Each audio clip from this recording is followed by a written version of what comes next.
नमस्कार, एक बार फिर से मैं आप सभी के सामने उपस्थित हूँ बेहद महत्वपूर्ण टॉपिक के साथ। और आज हम बात करने वाले हैं अपने पड़ोसी देश, प्यारे मित्र पाकिस्तान के बारे में।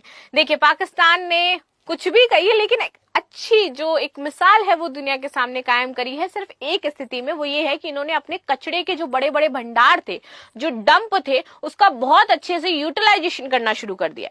अभी इन्होंने कैसे किया, अपने कचरे के भंडार को इन्होंने कैसे समाप्त किया, ये जरूर हमें देखते बनता है कि भाई इन्होंने ये काम कैसे किया है। और ये फ्यूचर में इंडिया के लिए भी महत्वपूर्ण साबित हो सकता है, क्योंकि हम देख रहे हैं दिल्ली में कितने बड़े बड़े कूड़े के जो पहाड़ हैं वो लगे हुए हैं और यहाँ पर इन्होंने अपने कूड़े के पहाड़ों को पूरी तरीके से डंप कर दिया है। तो कैसे डंप किया है, क्या इससे करने वाले हैं, कैसा क्या इसमें चीजें हैं, कितना बजट इसका होने वाला है, ये सारी चीजें हम इसमें डिस्कस करने वाले हैं। सो मेरा नाम है प्राची मिश्रा और संस्कृति आज के इस प्लेटफॉर्म पर आप सभी का बहुत बहुत स्वागत है। तो मुझे इससे पहले कि आप लोग देशद्रोही करार दो, मैं इस न्यूज को शुरू कर लेती हूँ, क्योंकि इसमें मैं ना चाहते हुए पाकिस्तान की तारीफ करी है यार, लेकिन उन्होंने काम अच्छा किया इसलिए मैं ऐसा कर रही हूँ। ठीक है। सो लाहौर ने कैसे पाई कूड़े के पहाड़ से आने वाली बदबू से निजात। कुछ समय पहले तक आप देखोगे तो लाहौर में एक रिंग रोड है, तो वहां से अगर कोई भी इंसान गुजरता था तो एक बहुत खतरनाक सी बदबू आती थी। मीथेन के पहाड़ भी बन गए थे जो कि लोगों के लिए बहुत ज्यादा खतरा उत्पन्न कर रहे थे, लोगों के स्वास्थ्य के लिए हानिकारक हो गए थे। ठीक है, ये बदबू बता देती थी कि आप महमूद बूटी के इलाके के करीब पहुंच चुके हो, लोगों को ये अंदाजा हो जाता था। और जैसे कि ये कूड़े का ढेर आपको दिखाई दे रहा है ना, वैसे ही आपका कूड़े का ढेर लगा हुआ था जैसे दिल्ली में है। सो इसके महत्वपूर्ण बिंदु क्या हो जाते हैं। सो महमूद बूटी में लाहौर की जो लैंडफिल साइट हो जाती है, वहां पर कूड़े का पहाड़ लगभग 80 फीट का था पहले, और इस 80 फीट के पहाड़ को बहुत ही अच्छी से, बहुत ही खूबसूरती से पाकिस्तान ने क्या किया है, समाप्त करके वहां पर मिट्टी के पहाड़ में तब्दील कर दिया है। ठीक है, कई सालों से लाहौर शहर से इकट्ठा होने वाला 14 मिलियन टन कूड़े का ये ढेर लगभग 41 एकड़ में फैल चुका था।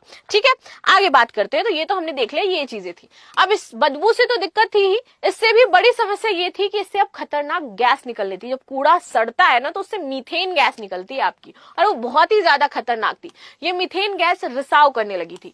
कार्बन डाइऑक्साइड की तुलना में मीथेन गैस को जलवायु परिवर्तन के लिए कई गुना ज्यादा जिम्मेदार माना जाता है। राइट, अगर मीथेन और कार्बन डाइऑक्साइड दोनों वातावरण में 20 साल तक रहती हैं तो धरती को गर्म करने में मीथेन का रोल 80% से ज्यादा होता है। इतना ज्यादा खतरनाक है।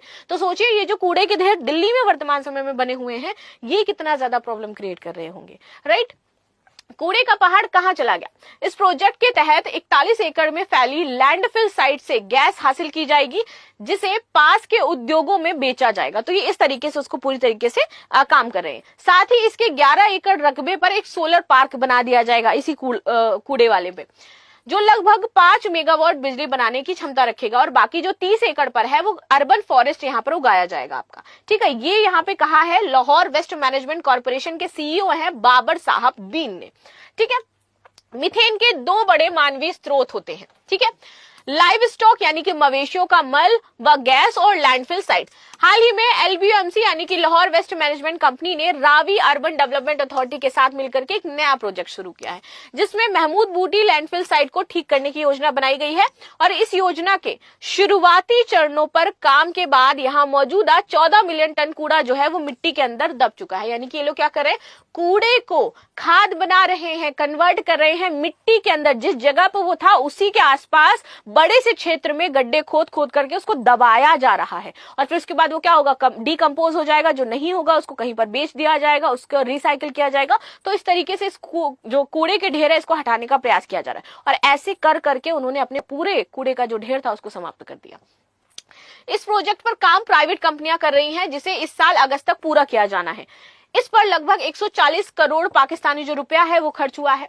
कार्बन क्रेडिट क्या होता है ये समझते हैं। तो देखो, कार्बन क्रेडिट को अगर हम दूसरे शब्दों में कहें तो इसको हम ये कहते हैं कि ग्रीन हाउस जो गैसें हैं उनका रिसाव कम हो गया, उसमें कमी हो गई है, तो वो हमारी कहलाती है कार्बन क्रेडिट। जब कोई कंपनी, शख्स या संस्था कोई ऐसा प्रोजेक्ट करती है जिससे ग्रीन हाउस गैस खत्म हो या कम हो, तो वो कार्बन क्रेडिट पैदा करती है, ऐसा कहा जाता है।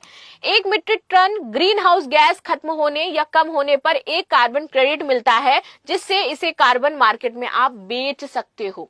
ठीक है, कार्बन मार्केट में वो कंपनियां इससे ये क्रेडिट्स खरीद लेती हैं जो खुद अपनी एमिशन या कार्बन उत्सर्जन को कम करने में सक्षम नहीं होती। और इस कार्बन क्रेडिट्स के माध्यम से पता है कितना पैसा पाकिस्तान को मिलने वाला है? लगभग 60 करोड़ रुपीस पाकिस्तान इस कार्बन क्रेडिट से कमाने वाला है। तो ये अगर हम इंडिया में करें तो हम ये कार्बन क्रेडिट का जो इस्तेमाल है वो कर सकते हैं और इससे इंडिया को भी फायदा होगा, कूड़ा डंप तो होगा ही होगा, पैसा भी मिलेगा प्राइवेट कंपनीज को। तो ऐसा प्रोजेक्ट इंडिया में भी लेकर के आना चाहिए। एंड लास्ट में अगर मुझे कोई पाकिस्तान से देख रहा है इन पाकिस्तान एरिया तो मुझे जरूर बताएं।